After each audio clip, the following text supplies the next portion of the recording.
Hello student, now in this video we will discuss 2.3 digestion in grass eating animals। हमने previous video में humans being में digestive system के बारे में पढ़ा। अब हम जो ग्रास ईटिंग एनिमल्स हैं उनके डाइजेस्टिव सिस्टम के बारे में पढ़ेंगे। Have you observed cows, buffaloes and other grass eating animals chewing continuously even when they are not eating? Actually, they quickly swallow the grass and store in a part of the stomach called rumen.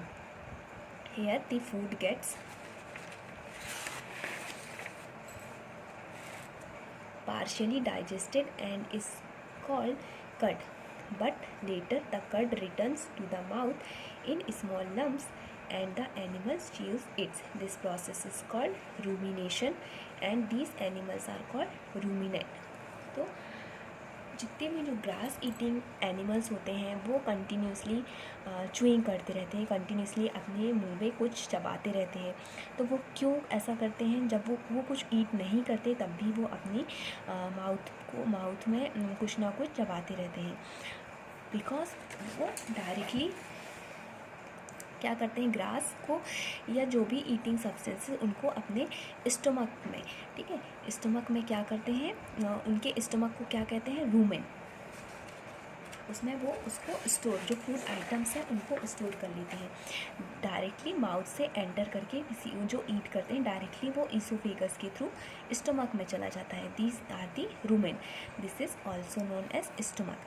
ठीक है, यहाँ से वापस वो return होके mouth पे आता है और उसको वापस से वो डाइजेस्ट करने के लिए उसको पार्शियली धीरे धीरे उसको चबाते रहते हैं। सो दिस इज़ कॉल्ड कड।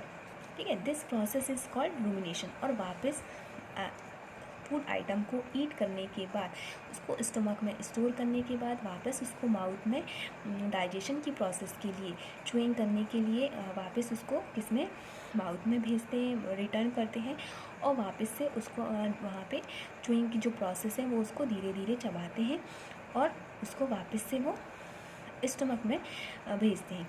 तो ये जो पूरी प्रोसेस है, this process is called rumination and these animals are ruminant. The grass enriched in cellulose, a type of carbohydrate. Many animals, including humans, cannot digest cellulose.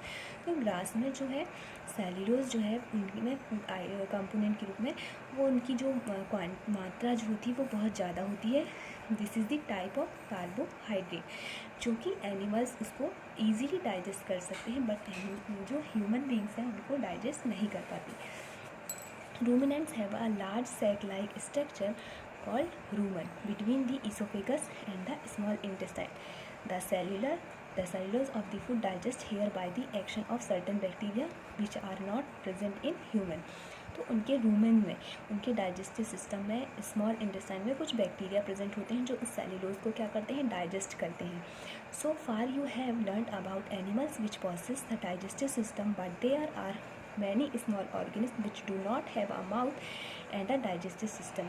Then how do they acquired and digest food?